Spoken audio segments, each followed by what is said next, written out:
Awali di nomor 1. Ini apa nomor 1? Karu. Karu ya, fungsinya memasukkan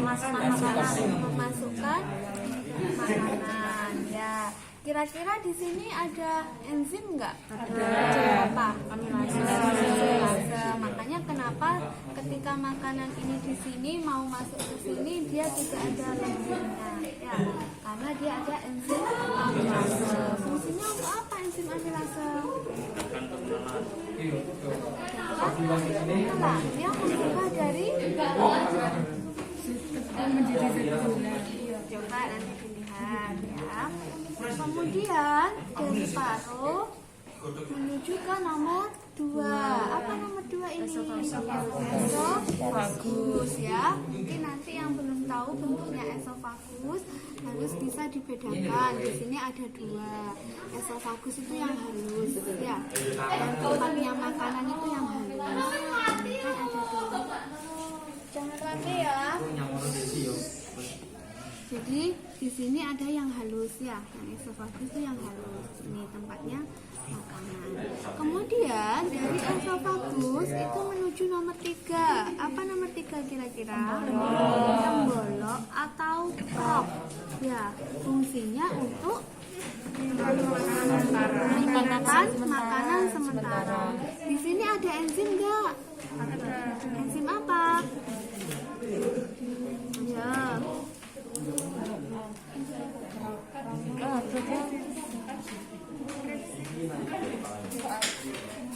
Lihat lagi ya, enzim yang ada di dalam tembolok atau krop ya.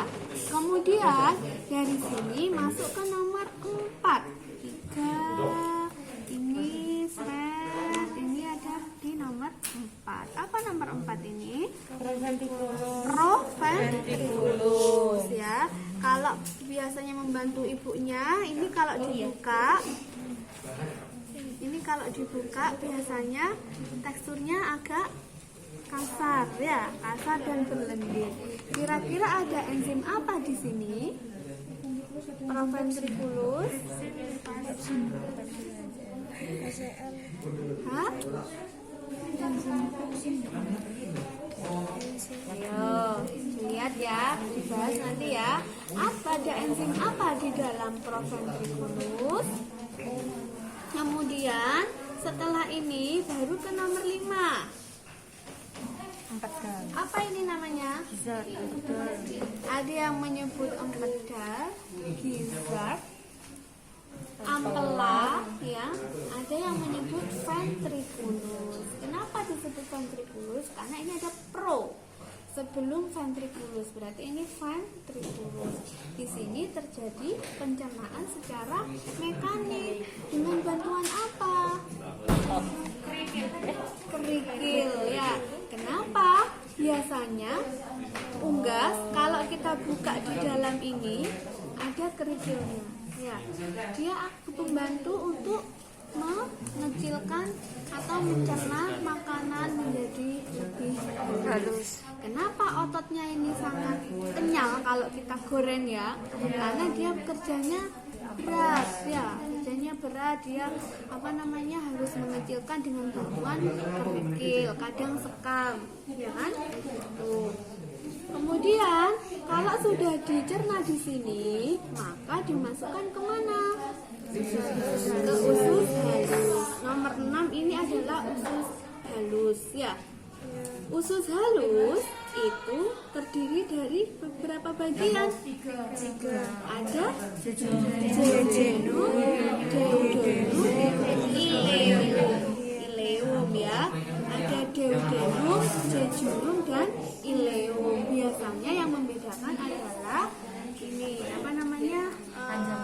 bukan panjangnya dan biasanya tekstur, warna dan tekstur yang ada di dalamnya ya. Kemudian kalau sari-sari makanan itu belum terserap sempurna, biasanya ada yang dimasukkan ke dalam usus buntu. Ini nomor 7 adalah usus buntu. Ya. Sama, usus buntu kita juga seperti ini. 1 apa 2 kalau punya kita? 1 apa 2? 1. Kalau ayam ini ada 2 ya. Dia fungsinya untuk memfermentasikan makanan.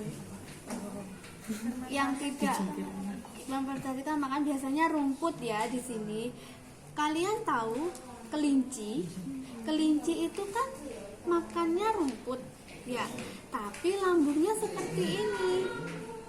Lambungnya seperti manusia, bukan seperti ruminansia. Ya, dia tidak punya rumen, retikulum nggak punya. Kalau kelinci, makanya saya mau membedakan dengan kelinci sebenarnya ya. Jadi kalau kelinci itu seperti ini sama. Yang membedakan usus buntunya itu segigi besarnya, besar sekali. Untuk apa? Untuk tadi menfermentasikan atau mencerna rerumputan itu, karena lambung ini nggak mampu ya, seperti itu, makanya melewati usus buntu atau sek. Kemudian dari nomor 7 ini menuju ke nomor 8, yaitu usus besar atau kolon ya. Ini usus besar atau kolon. Kemudian kalau sudah di kolon berarti sudah tidak ada sari makanan ya. Dia siap untuk dikeluarkan menjadi feses melalui nomor 9, yaitu kloaka ya. Itu untuk sistem pencernaan. Kemudian ada organ yang membantu. Di sini apa? Ada yang tahu ini apa? Hati. Fungsinya untuk apa? Menetralkan racun. Kalau yang hijau ini fungsinya menghasilkan apa itu namanya? Menyimpan menyerap racun. Iya, enggak. Hati kan menyerap racun. Hatinya yang bukan Bu. apa? Lupa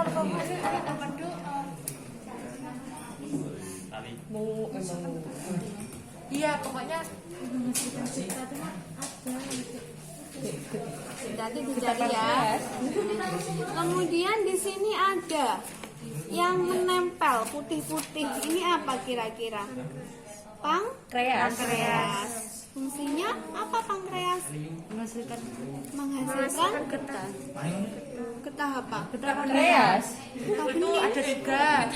Getah pankreas itu ada 3. Kalau hormonnya apa yang dihasilkan? Hormon insulin. Kalau pada manusia, kalau pankreasnya rusak, berarti dia biasanya kena diabetes, atau karena kena diabetes akhirnya pankreasnya rusak karena tidak mampu mengeluarkan hormon insulin yang dapat menetralisir gula, maksudnya yang dapat memecah gula ya. Karena rusak, akhirnya harus disuntik hormon insulin ya. Kenapa harus disuntik hormon insulin? Karena pankreasnya rusak, sudah tidak bisa lagi menghasilkan hormon insulin. Ya, jadi harus suntik insulin, kadang 2 hari sekali, seperti itu ya. Makanya kalian masih muda dijaga, masa depannya masih panjang ya. Belum punya anak, belum punya cucu, makan-makan harus dijaga ya. Itu. Kemudian untuk pencernaan selesai. Sebelum ke pernafasan ada yang ditanyakan? Sudah cukup? Tahu ya organ-organnya? Kalau sudah, kita ke pernafasan. Di pernafasan ada nomor 10, ini apa kira-kira? Rongga hidung. Dari rongga hidung masuk ke mana? Kerongkongan. Jadi nomor 11 ini adalah kerongkongan atau trachea. Jangan kerongkongan ya, trachea. Ya, dia seperti pipa. Pipa dan dia atas sekali. Fungsinya untuk apa? Menyaring udara. Kemudian dari Dari nomor 11 ini dari trachea masuk ke mana?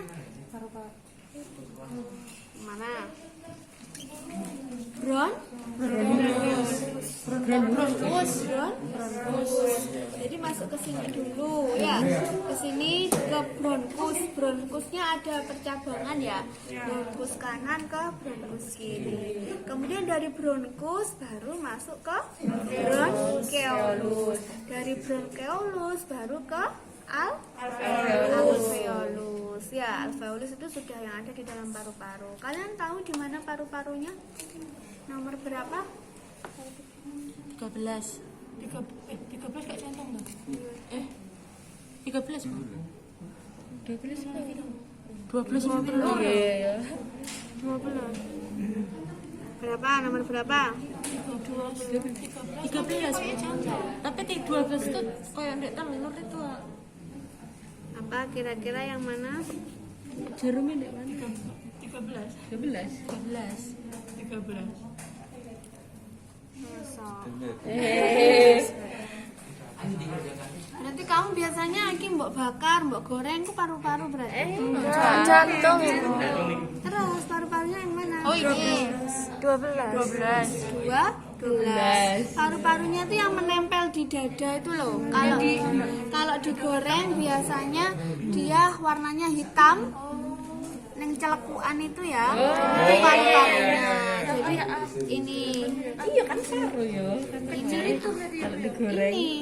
Ini adalah paru-paru. Ini paru-paru kanan, ada paru-paru kiri di bawah sini. Ini paru-paru. Ini ya lihat orangnya tadi kan ya. Ya, kalau bronkusnya di sini tapi nggak kelihatan ya. Ini adalah bronkusnya. Ini kan kelihatan ya. Ada percabangan ini ya. Kelihatan kan? Ini ada bronkus kanan, bronkus kiri. Kemudian masuk ke sini bronkeolus, baru ke Paru-paru. Itu untuk sistem pernafasan cukup di situ ya. Kemudian kalau sistem transportasi apa? Transportasi itu apa? Sistem apa? Peredaran. Ya. Jadi sistem transportasi dimulai dari mana? Pembuluh apa? Pembuluh arteri. Yang masuk ke serambi pembuluh arteri atau vena? Yang masuk. Jangan kayak arteri. Iya. Arteri apa vena? Arteri. Benar. Iya. Nanti dipastikan ya. Ya. Apa namanya? Dari pembuluh masuk ke serambi kanan apa kiri? Kanan. Ya kanan terus ke bilik kanan, ke bilik kiri, ke bilik serambi kiri terus ke begitu kan? Ayo. Ada yang tahu yang masih hafal?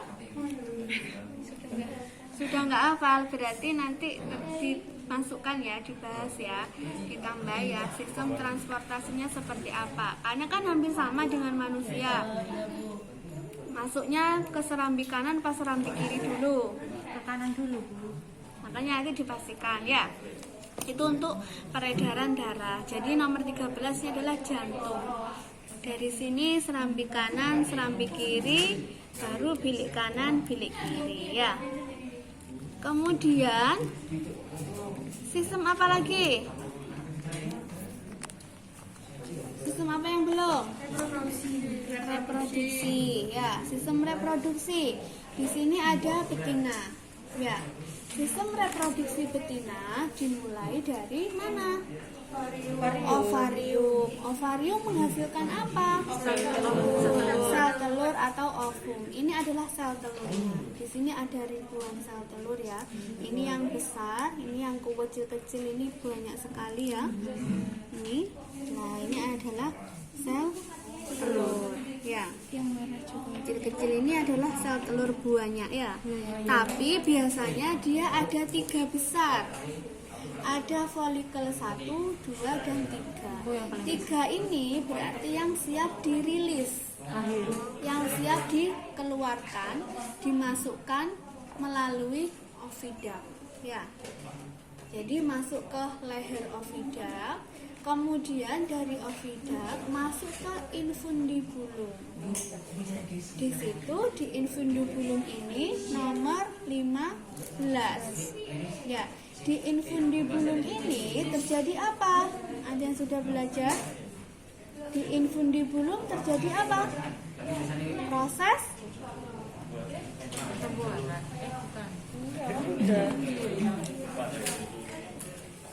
ayo, apa? Ada yang sudah tahu? Di infundibulum disekresikan selaput halaza. Ya. Kemudian dari infundibulum nomor 16 ada magnum. Di sini terjadi sekresi putih telur atau albumin. Jadi albumin ini di nomor 16 ya, magnum. Kemudian dari magnum ada ke ismus. Ini harusnya satu lagi ya, ini nggak ada. Dan ke ismus itu baru dibentuk. Kalian kalau mau goreng telur, kalian buka kan ada lapisannya di rongganya itu ya. Dia selaput kerabang. Ya. Kemudian terakhir di nomor 17 ini adalah uterus atau rahim. Di sini terjadilah pembentukan kerabang telur. Jadi kerabang telur ini dihasilkan di uterus. Prosesnya selama 20 jam. Ya, prosesnya selama 20 jam di dalam uterus. Sebelum uterus tadi itu ismus. Ya, sebelum ismus ada magnum. Sebelum magnum ada infundibulum. Kemudian ada semuanya itu adalah oviduct ya, tapi ada bagian-bagiannya.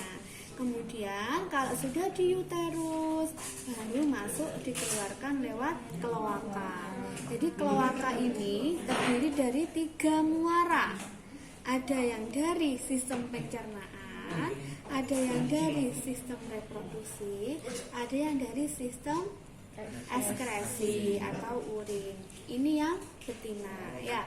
Yang jantan tidak tahu yang diambilkan. Kalau organ yang lain sama semua, yang membedakan adalah organ reproduksinya. Kalau organ reproduksi utama punyanya betina adalah ovarium, menghasilkan sel telur. Kalau yang jantan ini apa? Testis. Testis menghasilkan apa? Sperma dan hormon testosteron. Ya, jadi ini apa namanya testisnya ya. Kenapa testisnya besar? Makanya ketika kita memelihara unggas ya, sedalam satu kandang, misalkan satu jantan itu bisa dengan 6 atau 7 betina ya. Untuk menghasilkan telur tetas itu bisa menggunakan 1 pejantan dan 7 betina ya. Jadi seperti itu. Makanya kenapa ininya besar. Kemudian dari testis, ketika sperma sudah matang, dimasukkan kemana? Disimpan di mana? Testosteron kan katanya hormon tadi. Nah, ya ini kan testisnya, kan sperma kan dihasilkan di sini. Kalau sudah di sini dimasukkan ke mana? Disimpan di mana? Kalau sebelum diejakulasikan, sebelum dikeluarkan. Masa ning penis? Lah kudu nguyuh kepiye? Kok spermane sing metu. Jadi coba dilihat di sini. Di sini adalah fase difference. Coba ini dilihat. Ini adalah fase difference ya. Yang berliku-liku. Ini panjang sekali. Ini isinya adalah sperma. Ini. Tahu nggak? Putih-putih ini? Yang kayak cacing ini? Yang kayak telur itu ya. Kok kayak telur? Telur ikan maksudnya. Iya kak, telur ikan ini adalah fase difference. Dia penyimpanan sperma sebelum diejakulasikan ya. Jadi setelah di fase difference baru menuju penis ya. Penisnya ada di mana? Di sini. Ya, makanya kalau unggas bebek itu umur 7 hari sudah bisa dilihat penisnya ya, karena dia di luar. Jadi bisa dilihat di situ ada fast difference kan, dari testis kemudian menuju ke fast difference ya. Ini adalah fast difference, bisa dilihat nanti difference, kemudian masuk ke penis. Kemudian yang terakhir adalah sistem ekskresi ya, sistem ekskresi atau pengeluaran. Ginjalnya di mana? Nih coba bisa dilihat. Nih di bawahnya ini ada sepasang ginjal, ini ginjal kiri, yang ini adalah ginjal kanan ya. Dari ginjal menuju ke ureter ya. Ini ketika saya pencet, ini kan ureternya ya. Ini adalah ureter. Kemudian sebelum dikeluarkan penyimpanan urin sementara apa namanya? Uterus. Kok uterus penyimpanan urin? Kandung kemih ya. Makanya bisa ditahan karena ada kandung kemih. Seandainya nggak ada kandung kemihnya paling yo ngelocor ya, bocor ya. Makanya ada si kandung kemih di sini. Dia untuk penyimpanan urin. Baru setelah itu dikeluarkan lewat kloaka. Ya, silakan ada yang ditanyakan. Kalau tidak ada, silakan gambar utuhnya jantan dan betina bisa difoto, bisa di-print, bisa digambar. Kemudian setelah itu kalian pisahkan. Kalian gambar lagi. Digambar PDF-nya seperti digambar ya. gambar Iya, jelaskan keterangan